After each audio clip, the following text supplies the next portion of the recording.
वाशिममधून वाशिमच्या कारंजा तालुक्यातील काजळेश्वर उपाध्ये परिसरातील उमा नदीच्या पुलाखाली एका 20 वर्षीय गतिमंद मुलाची दगडाने ठेचून हत्या केल्याची घटना घडली आहे।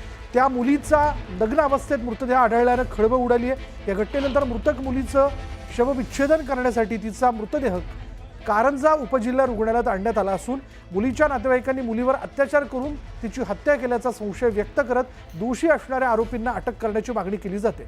या प्रकरणाच्या अनुषंगाने दोघांना ताब्यात घेण्यात आलं असून आरोपी लवकरच पकडू असं वाशिम पोलीस अधीक्षक अनुज तारे यांनी सांगितलं।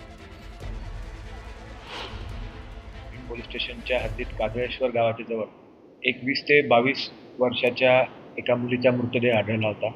त्या अनुषंगाने प्राथमिक दर्शनी हा मर्डर वाटत असल्या कारणाने तसा गुन्हा दाखल करण्यात आलेला आहे आणि 2 संशयित इसम ताब्यात घेण्यात आलेले आहेत। त्यांची विचारपूस सुरू आहे।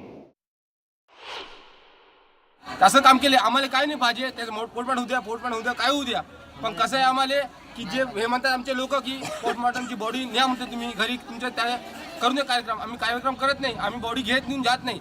जेव्हापर्यंत आम्हाला न्याय भेटत नाही तेव्हापर्यंत आम्ही बॉडी घेत नाही, सापडत नाही तेव्हापर्यंत आम्ही ते काम करत। जे मुस्लिम सापडला तो तुमच्याले हात धरून विनंती आहे की त्याला कळीत सजा भेटली पाहिजे। आमच्या असं एवढं विनंती आहे, आम्हाला पैसे नको काय नको, आम्ही आदिवासी आहे, आम्ही चटणी भाकर मागून खाल्लं आम्हाला पुरते, पण असं आमच्यावर जुनदारी समोर जाऊन झालं नाही पाहिजे। आम्हाला